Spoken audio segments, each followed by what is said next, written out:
Well, it wouldn't be a Stellaris update without yet another overhaul of the tradition system. Thankfully, this time around, it is not dead, but it's still being overhauled quite significantly to deal with the new planetary system that is obviously coming out in 2.2 Le Guin. There's quite a lot of stuff to go through today because we're going to go through every single one of these delicious tradition trees to find out what the changes are that are coming up in Le Guin. I've taken the opportunity to unlock all of them. However, we're going to start off with the standard expansion and then basically work our way down the list. First of all, the expansion tree. There's quite a lot of stuff that's going to be changing here in terms of setup. First of all, the adoption of expansion will in fact stay the same in this particular case, as a 50% colony development speed will still remain the same, as well as the finisher, which in the past was, well, it would give you +2 core sector systems,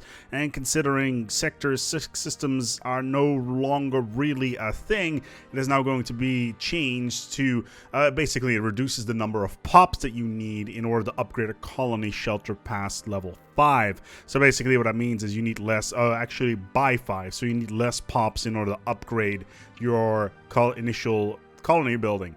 So this is basically to allow you to grow your colony a lot quicker. We'll see whether or not this is going to impact things, but what I think from right now is this is actually going to be rather interesting when it comes to faster development of said colonies. Then let's take a look at colonization fever. Right now, all it does, it generates +1 additional unity per capital building.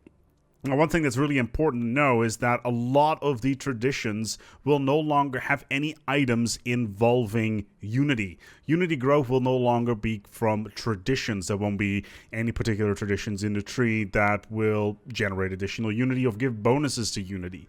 So that's something to keep in mind. Instead, when it comes to colonization fever, basically every single new colony will get an additional pop, which is kind of what A New Life did before, if I can find it. Yeah, A New Life did that before, so I'm not entirely sure why they flipped those two around.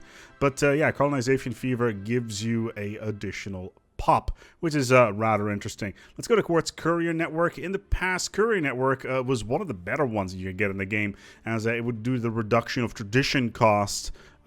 Basically, the more colonies you own, the more expensive traditions cost. However, this is now going to change, as it will instead raise the administrative cap by 20. I'm not entirely sure what that means, but whatever the administrative cap is, it's going to increase that cap by 20. So it's rather interesting to see what's going to happen by there. It could be the amount of pops per planet or something along the lines, but we shall see. A New Life, which is there in the past, like I mentioned, the +1 per pop per colony. Right now, it is going to increase pop growth speed by 10%, so your population will grow a lot faster. Then we have Reach for the Stars. In the past, it basically reduced your star-based influence cost by 10%. And guess what? This is not going to change. Still a pretty big deal because, you know, you want to reduce that influence cost in the early game to get as wide as possible, which is obviously rather important. This is not really going to change. However, Galactic Ambition, also not going to change. Star-based upkeep being reduced by 20% is going to help your economy quite significantly if you're playing wide early on, and is rather helpful. The real question is right now is this really going to be worth your while to go expansion this much earlier compared to what's Discovery, which we'll get to later. But overall, I think the finisher for expansion, that you can upgrade your colony shelter quicker, is going to be rather helpful to generate more minerals on a planetary side, as well as creating jobs and all that stuff, which is rather interesting. Overall, Courier Network changing things, some flipping around of pop growth on colonies is rather interesting, but I'm still out in the open on this one. Let's move on towards Domination, because this one has changed by quite a lot. And first of all, it's rather important to note that in the past, or is right now in the game, this is very much focused on vassalization and tributation, with such great ones like Protection Rackets, which is one of my favorite. Normally, this is one of the primary ones I will go for in the mid game. This is going to change quite significantly in the new version of the game. Let's have a look. Colonial Viceroys, still in there. Basically, what it does right now is it increases the governor cap level by 2, which is very useful, and also the Empire leader capacity by 2. It's basically the same, except for the Empire leader capacity being removed, because you will not have a leader level cap in Le Guin. That's a system that's going to go away. Therefore, that's a feature that's no longer necessary. Then let's take a look at Star-Lords on the other side. Star-Lords is no longer there. It's gone. Basically, the plus 50 trust, plus 20 opinion of subjects is no longer relevant, and instead it's going to be replaced with an item called Workplace Motivators, which increases the resource output from workers and slaves by 5%. You may have already noticed that this does have a little bit of an authoritarian note to it, as Domination is somewhat inclined, but we shall see. Protection Racket, it's the plus 12.5 increase from tributaries, which, like I mentioned, one of my favorite ones in the game, is going away the way of the dodo.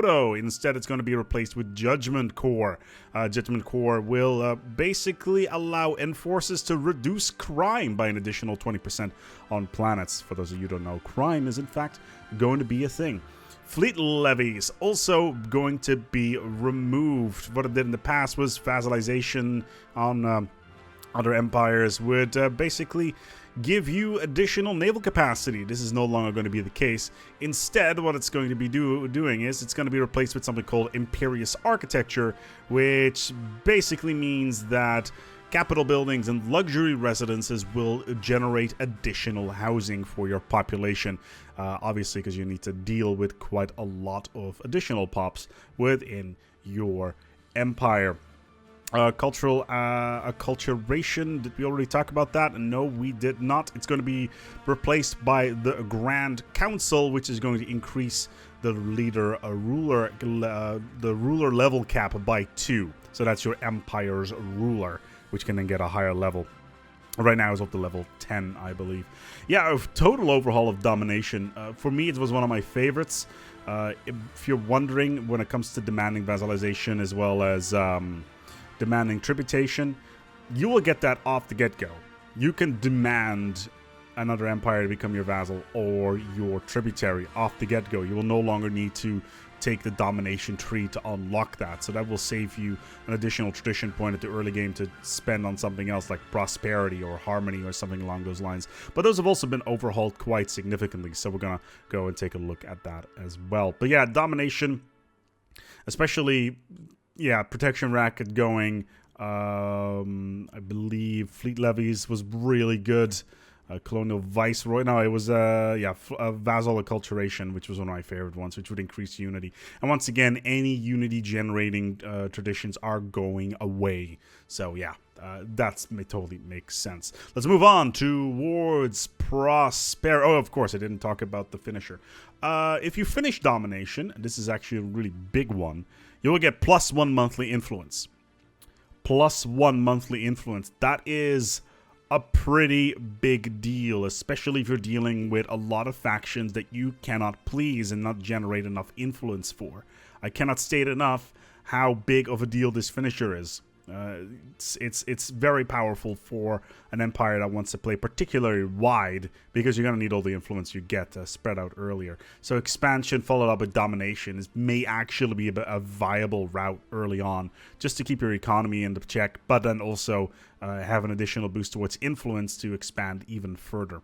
Regardless, let's move on towards prosperity. 2 of these have been removed, Transstellar Corporations and Fleet Logistic Corps. Even though Fleet Logistic Corps has been moved, it's no longer in prosperity. It will now be in supremacy, but we'll talk a little bit about that later. First of all, the adoption for prosperity in the past would reduce your shipyard builder cost and build cost by 15%. This has now been changed to something that harkens back from the past. Back in the day, when traditions first were a thing, you could have a mining station reduction bonus. Basically, the cost of building a mining station was one of the initial options for prosperity. And it was an instant pick. Like, back then, Discovery was not an instant pick. It was that one, where you could build almost mines for dirt cheap.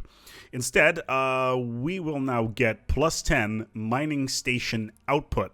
So if you're in a particular situation where your mining stations are generating very large amount of minerals, this will be very useful. Especially if you have any sort of planetoids where you generate 10 or higher even, then that additional mineral is definitely going to be worth it. And also, a flat 10% bonus to mineral output is not production targets ethic good, but still pretty damn good. Even though I'm not entirely sure whether or not it's worthwhile to actually dedicate an entire tradition to it, still very interesting. Then we move on towards the finisher bonus. Actually, the prosperity, the adoption gives that 10% mining output. For the finisher, adopting all prosperity traditions will give all planets plus 1 merchant job per 50 pops, and of course an ascension perk. And that is kind of cool because it means it will generate more money for every 50 pops on a planet. Now I say 50 pops and you're thinking ASpec, but right now we only have 25 pops. 50 pops is a lot, from what I understand is. In the grand scheme of things, 50 pops on a single planet, it's not going to be a lot. Apparently, we're going to have over 1,000 very soon. We shall see. Anyway, administrative operations, which is still there, I believe, if I can find. Yeah, there it is. Administrative operations. We'll go back towards standard construction. Actually, let's go to standard construction templates. If I can find it. Right now, yeah, we already talked about this one. Basically, what it's going to do is it's going to be changed. It's going to have a reduction in building and building district costs, and it's going to increase build speed. So the district cost and building cost is going to be reduced by 10%, and build speed increased by 25% instead of having these shipyard-based items. So instead of space-related items, we're going to go to planetary on this one. Administrative operations, I don't think is going to change. In administrative operations, 10% building upkeep. Yeah, okay, so right now what it does is it generates a reduction in upkeep for buildings and star bases. What it's going to do is going to reduce the upkeep of buildings and districts. So yeah. Fleet Logistics Core. It's no longer here. It's been moved. Ship upkeep reduced by 10%. It's being replaced with Public Works Division, which increases the amount of housing that is generated from city districts. So if you want more housing for your population, that is going to be quite good. Basically, people will be happier, will generate more resources and whatnot. Transstellar corporations are going away. It's going to be replaced with interstellar franchising. Interstellar corporations generating energy output increased by 5%, which was huge. In addition, trading hubs now produce +1 energy. Trading hubs are no longer going to be a thing, obviously. So that was from the tile-based system. No longer going to be there. Instead, it's going to generate additional clerks for city districts, which means that you can generate more luxury goods, which is kind of good. The pursuit of profit, let me take a look here, is still there. +2 unity from Energy Grid and Energy Nexus. Obviously, this is a unity-based tradition, which is gonna go away. Instead, it is going to generate +5% specialist output. So any specialist will increase the output by their output by 5%. So whether or not that also includes basically every single thing that is not a basic worker, yeah, it will generate +5%. So that's basic resources, moats, and that sort of thing. Yeah, we're only 3 out of 7 right now, and we're already 13 minutes in. This is going to be a good one. Let's move on towards Harmony. Harmony is also quite interesting, as 3 are being removed from what I can see. Yeah, Utopian Dream, these are all still here. Okay, but they're going to be changed quite a lot. So let's start off with the opener. Basically, what it did before, it would increase pop growth speed by 25%. This is now going to be changed to reducing pot food consumption by 10%, which means that you could have less agricultural districts and more workers on other things, which is rather nice. Kinship, basically what it did before was it would increase governing ethic attraction by 25%.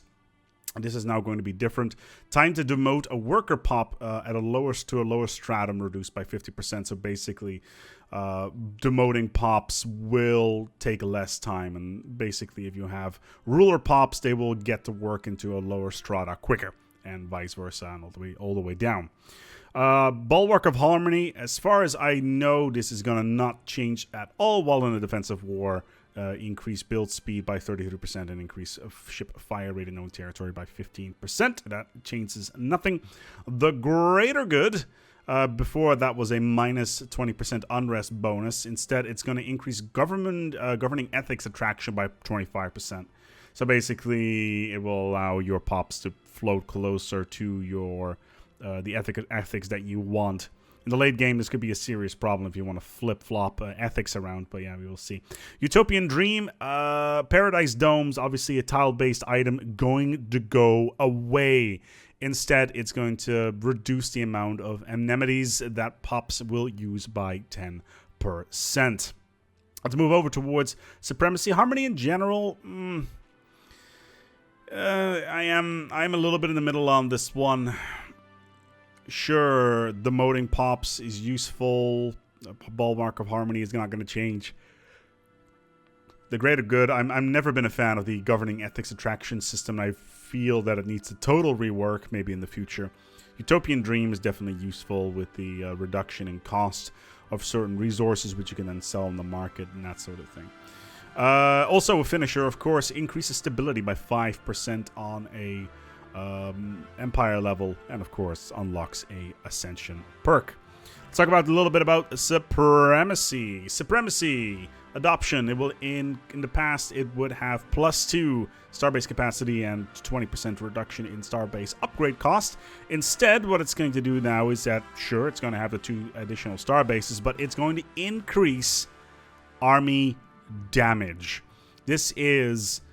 Supremacy is being reworked to be more powerful for aggressive empires that will go to war early.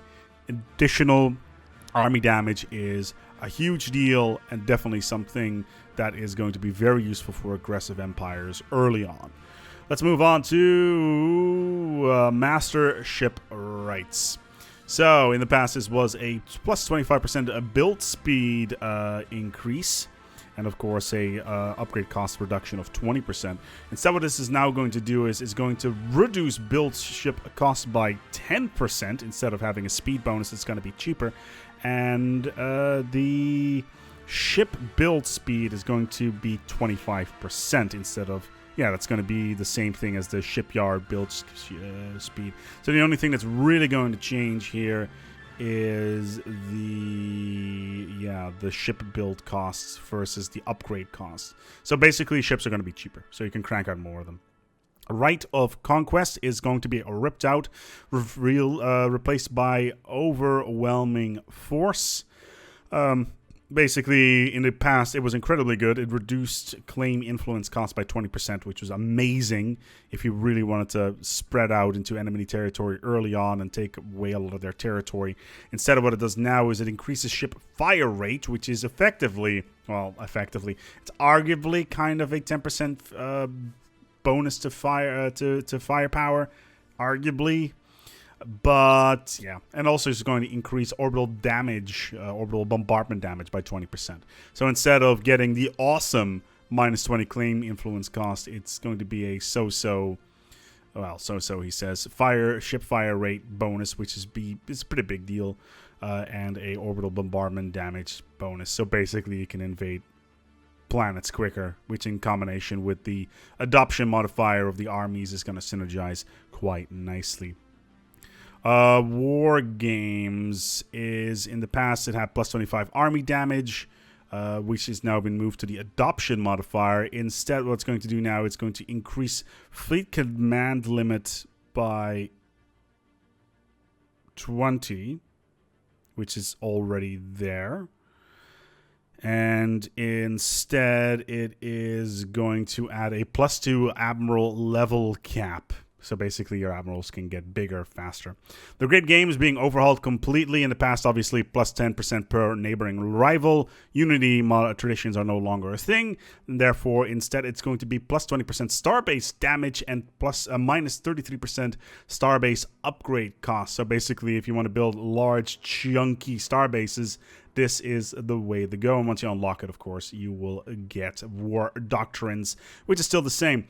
Still, Supremacy, great then for a early attacker. A lot of additional firepower onto your fleets, a lot of additional bombing options in terms of the amount of damage that you can do, as well as the army damage as well. But that's kind of a little bit lower than it was before due to the fact that we had the warrior mindset, which is no longer there, and that is now just the standard for the adoption modifier. Let's talk a little about diplomacy. Diplomacy is fairly straightforward as well. What is going to happen here? Adoption, in the past, it was a minus 50% diplomatic influence cost. So basically, you could go and have diplomacy with the aliens, Xenos, a lot earlier on, as well as a plus 33% trust growth, which would be great to do any sort of diplomatic stuff with. However, this is going to change to a, obviously, 50% diplomatic influence cost, because that's still a thing. But it's also going to increase pop growth from immigration. So you'll have better pop growth from migrant treaties, as well as immigration from your own planets as well. So basically, it generates pops out of nothing, and you will have more pops growing on your planet for your growth modifier. Basically, adopting diplomacy will allow your planets to grow quicker, which in combination with expansion actually makes a lot of sense. It's actually kind of a good thing. So the expansion, domination, diplomacy combo may actually be quite good earlier on, but we haven't gotten the discovery yet. I'm gonna give you a subtle hint. Nothing has changed almost. Anyway, D'Entente coordination on the diplomacy doesn't change, not at all. The Federation does not change. Federal unity is obviously going to go away because it is a unity modifier.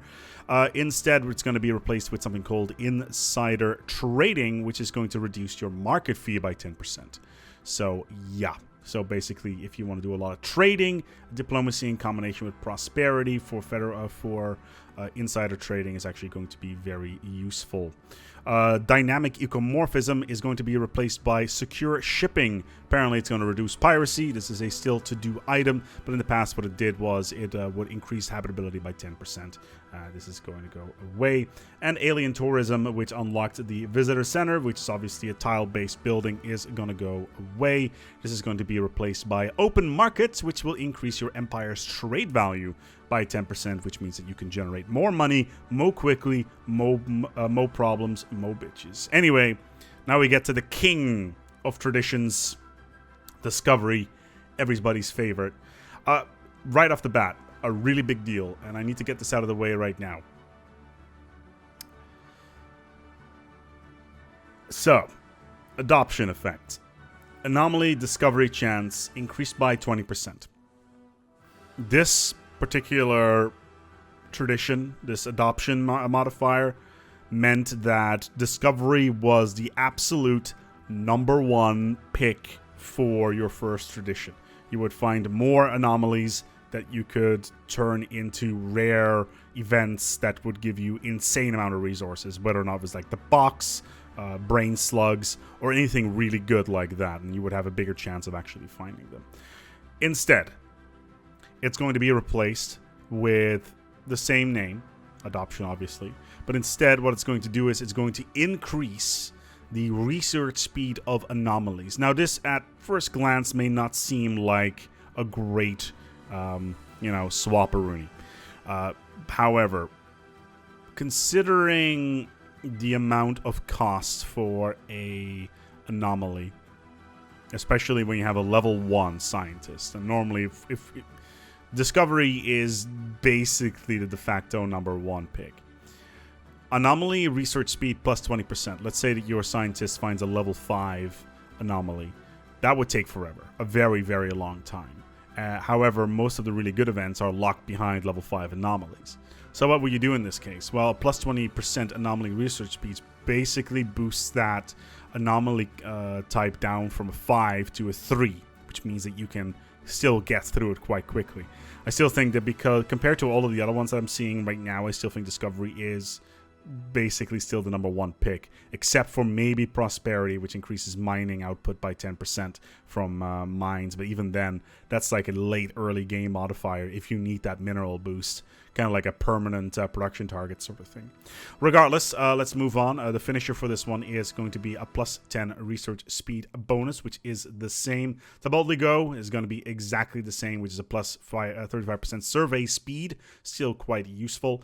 Data uplinks, which allows for assisted research, still exactly the same. Science division, plus 1 alternative, does not change. Polytechnic education, which in the past generated plus 25% experience gain for leaders, which again is amazing and a huge deal for any sort of leadership, especially for any scientists in space, because you can just swap them out with your existing scientists and basically get ahead of the tech.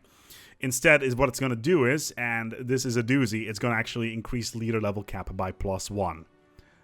Not going to lie, that is amazing. Even at the early game, 1 leader level cap is a huge bonus. Faith in Science, which is the very last one. Once again, this is a tradition that focuses on Unity. Gain Unity equal to 3 months of production whenever a new technology is researched. In the past, I think it was more. However, it's still a really, really valuable thing to have early game when you're just blasting through the text. Obviously, this is going to go away completely, and instead we're going to have the following. Faith in Science. Pops working with research that have their upkeep reduced by 20%. Basically, scientists will need less resources to operate, which means you can have more scientists. It's not a great flip. It's not a great modifier, but still, Polytechnic education, the plus 1 leader level cap is actually kind of nice. Discovery, comparatively to all the other ones, I feel in the early game, especially if you have a second or even maybe a third science ship, definitely worthwhile because your frigates won't be able to scout. That's what your science ships are in for.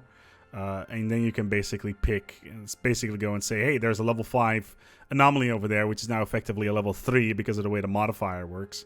Let's just go and do it. However, if you want to expand early on, the expansion modifier, pretty big. Prosperity, I don't think is going to be pretty useful until the mid-game. Supremacy, if you want to go for very, very early war. Diplomacy, obviously, if you want to have a lot of friends.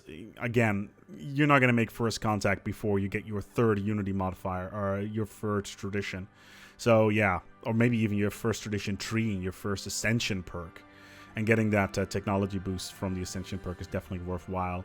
Or maybe even Executive Vigor if you want to go down at policies and all that stuff. Prosperity, like I mentioned, interesting. Harmony, I wouldn't have it as a first pick. I don't feel that Discovery is changed from that first pick. Expansion is coming a little bit closer, making it a little bit more interesting to have a lot of population and playing wide very early on. But yeah, like I mentioned, Discovery still very, very powerful. A very long Death Diary today. I do know this. It's been almost half an hour. Normally these are only 10 minutes long, but we had to go through every single tradition. We haven't gone through all of them because obviously there are the Hive Mind traditions and the traditions for any of the robots and stuff like that. The pacifists have their own ones, have their own trees and items, and I think the purifiers have their own ones as well. But I've got one more thing to add for today, and that is the following. It's actually rather cool, and I'm quickly need to scroll up to it in order to actually find it, because we are going to have something very cool. In the game right now, you can be democratic, oligarchic, dictatorship, an empire, or a hive mind, or a machine intelligence. Something new is coming.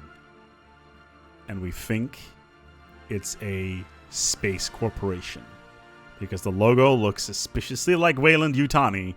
And I am very curious on what the new expansion that comes in tandem with Le Guin is going to bring.